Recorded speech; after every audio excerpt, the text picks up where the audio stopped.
Hello everyone, my name is Seth Vora. Today I'm making this video because my audio is not working on the another video, the webcam. So I'm sorry about this one, but I'm gonna show back and forth on this one. I made Google slide like this, and I'm gonna present my video here. Uh, Alright, hi everyone. Today's my topic is confidentiality, the foundation of trust in addiction counseling. My name is Sher Bohra. Our course is Drug in Society. Date is August 20, 2025. So today I'm going to talk about the introduction of confidentiality, why it is important, what are the some exceptions, and at the end I'm gonna show you the in-text citation and the work citation. So let's move into our first page. It talks about the what is confidentiality. It is a cornerstone ethical principle in counseling and therapy. It protects a client's privacy by ensuring that information shared during a session remain private. So normally confidentiality is the keeping the information of patient safe and secure during the counseling or even before the counseling. They must tell the client what they're gonna do, what information they're gonna share with third party, and how they're gonna protect their information in private setting or electronically or in the cabinet. So in addition, counseling it is particularly vital for overcoming stigma for the patient because usually using drug is stigmatized in society. Our society thinks using drug is bad and people feel shame of using drug even though they are addicted. So they don't want to share their information.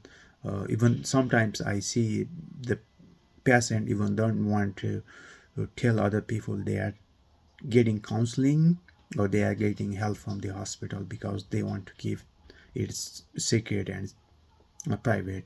So that's the thing. So after this I'm gonna talk about this second third slide, which is the NAADSE Code of Ethics in Confidentiality. There are few standards, so I got one from our website in Canvas. Confidentiality and privileged communication standard 1. Counselor must respect the privacy of client and should not disclose confidential information without client's consent. So I also put in-text citation for the NAADSE 2021.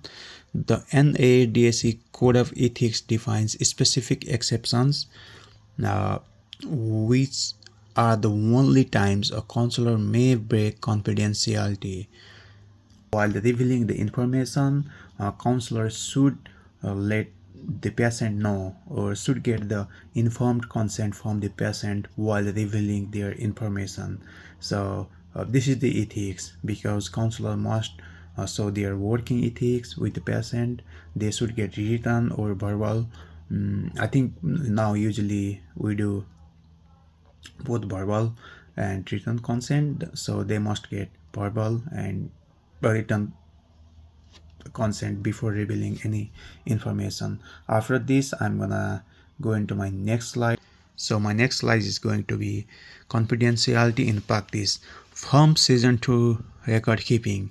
In practice means while doing counseling initial session the counselor explains the rule and limits of confidentiality.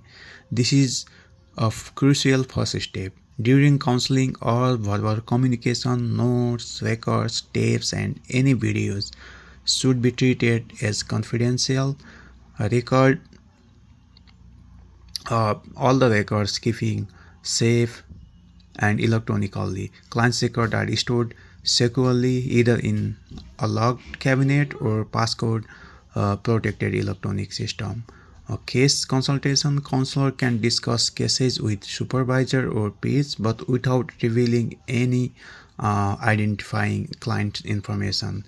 So this means supervisor or the counselor can talk with other people about the patient, but they shouldn't reveal any information, any confidential information, what they talked with their patient.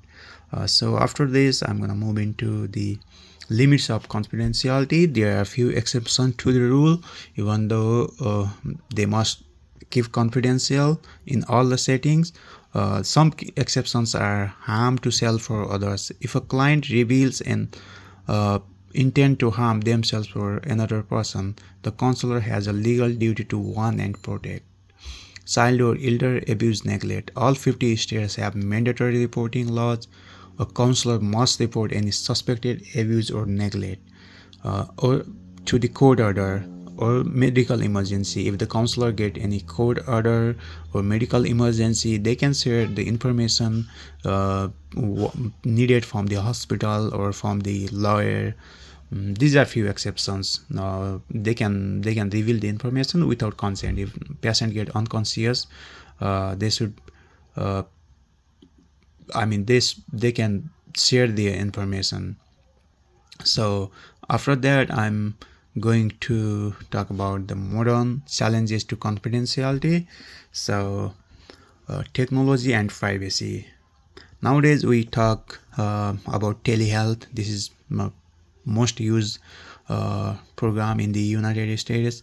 While it is convenient, telehealth creates new challenges for ensuring clients' privacy and data security. Data security, clients' record stored digitally are vulnerable to hacking and data breaches.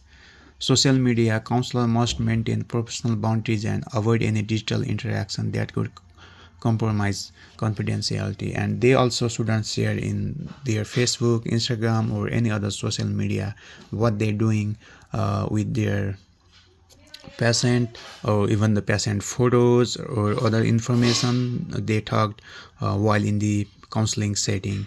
So usually they should keep everything private. After this, I'm going to talk about why confidentiality is essential. Mm, Building trust, encouraging help seeking, client autonomy. So the main thing is really honors the clients. It gives them right to self-determination and privacy. Therapeutic alliance. It is the bedrock of the client-counselor relationship, fostering a safe space for difficult conversation. Reducing stigma. We already talked about stigma.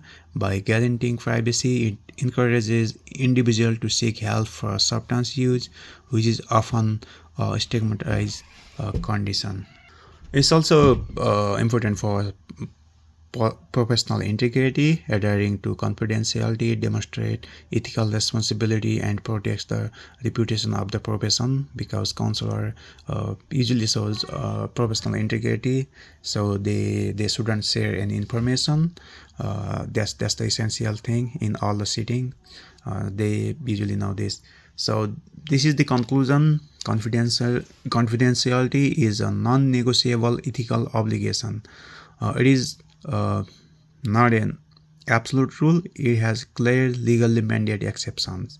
It is vital for building trust and promoting clients' engagement in the recovery process. In a world of increasing technology, addiction counselor must be ever vigilant in protecting client information. So after the conclusion, I got the work title list. These are my work title list. I got 3 resources, one from the NAAC, National Association for Alcoholism and Drug Abuser Counselor, from our canvas, another from the one journal from the clinical psychology, and third one from the journal of counseling. It was from the Case BE and Software, and one from the Burnett JE and Sketch. Usually, to summarize, I talk about what is the confidentiality. It is usually to keep information of the patient safe and secure.